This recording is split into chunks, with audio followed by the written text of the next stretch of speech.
The feeling of having a crush is often described as this present, butterfly in stomach, love at first sight. I burn, I pine, I perish with the urge to hold a boombox outside their window, to probably get a brick thrown at my face, or as dictionary would put it, to press something with extreme force. But unfortunately, this isn't a hydraulic press channel. This is an idiot with a microphone channel. But this feeling of limerence is low-key a crippling feeling to me, as it usually runs deeper than simply just liking someone. It's like your brain subconsciously is hyper-aware and is trying to let you know, but the more you try to ignore it, the more prominent this feeling gets to you, and it's generally like the Babadook, if it was way more scary. And to be honest, I haven't seen the Babadook, so I am, well, most feelings where you can kind of just deal with it, like, if you're feeling angry, let it out or talk about it. Feeling sad, cry it out or talk about it. Got a crush? I'd rather tell you who killed JFK, okay? Horny,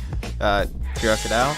I had a crush in school who pretty much humored my bullshit, which became awkward once my dumbass quote-unquote friend told her about it and pretty much asked her out for me to piss me off.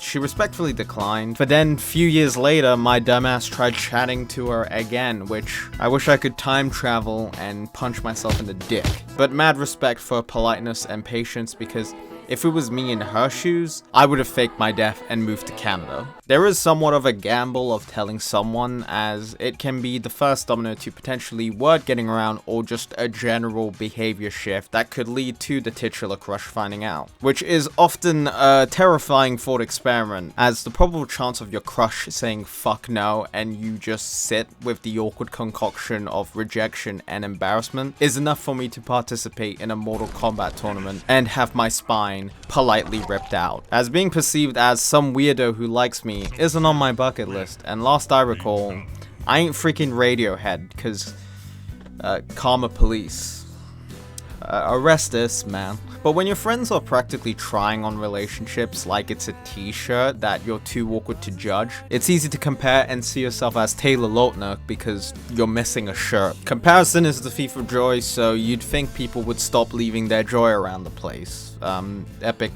Titty said that, I think. But I felt like my friend's advice, as sincere and honest as it is, it's merely what worked for them, and what works for them may not work for me. Ask her out? I barely know them. Talk to her like a homie. Every interaction feels like a quick time event, and I'd get shot. They'll be nervous. Oh, gee, thanks, haven't thought of that one. Oh my god, oh, I think we have a genius in here, dude, I think we fucking, yeah. So with fuck all of hope and a soul full of limerence, I turn to the next reliable thing. Rom-coms. In the hit movie Serendipity, you follow two leads who would be villains. Yeah, they're just a half-baked cheesy bullshit that has no realistic takeaways because they exist to entertain, written by an over-caffeinated overthinker, but somehow has shaped the way the world views romance, starring John Cusack. Serendipity is a great film though. Alright, okay.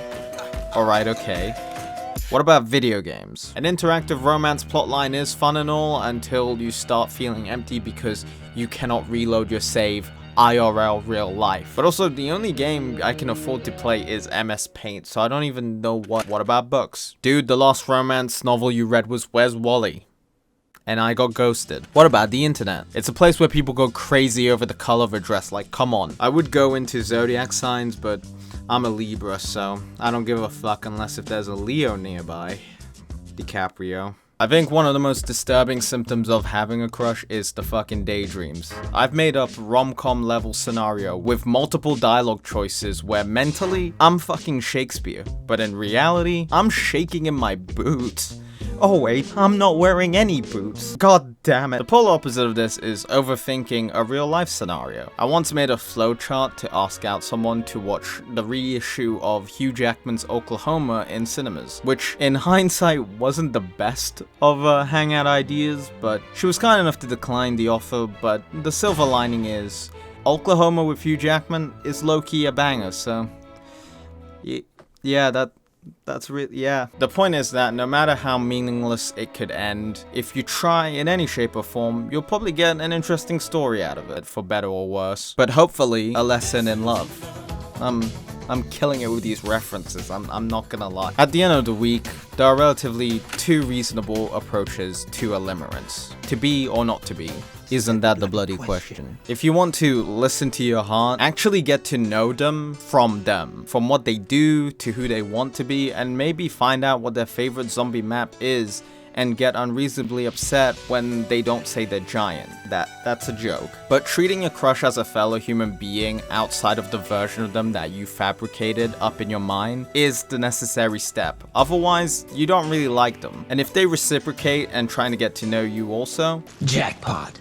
Or if you want to completely eradicate this feeling with immediate effect, you're probably gonna have to wait it out, as this feeling kind of just expires. Just talk to your trusted bros and gals about anything, or indulge in a hobby, or maybe watch one video I made about Resident Evil. I don't know, I'm running out of ideas here. I don't necessarily practice what I preach, as there isn't a concrete or universal answer to things. There are ideas and advices out there, but the truth is more or less earned than gifted. I've definitely failed in being and not being, from just being a nervously sarcastic wreck. And it's easy to start feeling depressed and beating yourself down over it, but just having an honest and meaningful connection is, if not the key fundamental need as human beings, as well as looking at dumb memes. And honestly, we should never starve ourselves from that connection, or think we deserve any less. It's already a cruel world out there, so there's really no point in being shitty to yourself. Reach out and connect, albeit a friend, someone you like, house cat, a literal hobby, but for the love of God, it has to be a two-way street, because being connected with no internet fucking sucks. Like, I'm picturing it and it pisses me off, and yes, I'm using a metaphor here, so I hope you get the gist. Thanks for watching. I hope this made for either a good background noise or a healthy food for thought. I'm probably gonna find it cringy in forever time, but considering it's the holiday season, which can be a wonderful time to chill with the friends and get the J-Schlatt Christmas vinyl whilst drinking the hot cocoa, but it can also be the loneliest time of the year for people because it's usually supposed to be the most wonderful, warm time of the year, which is ironic because it takes place on a winter. It's just kind of counterintuitive, but although it's not a strategy, all we can do is hope for the best, strive for the light at the end of the tunnel, and be punk rock. I've been me, you've been you. Merry Christmas. Yeah. You look pretty. What did you say? I said you look shitty. Good night, Denise.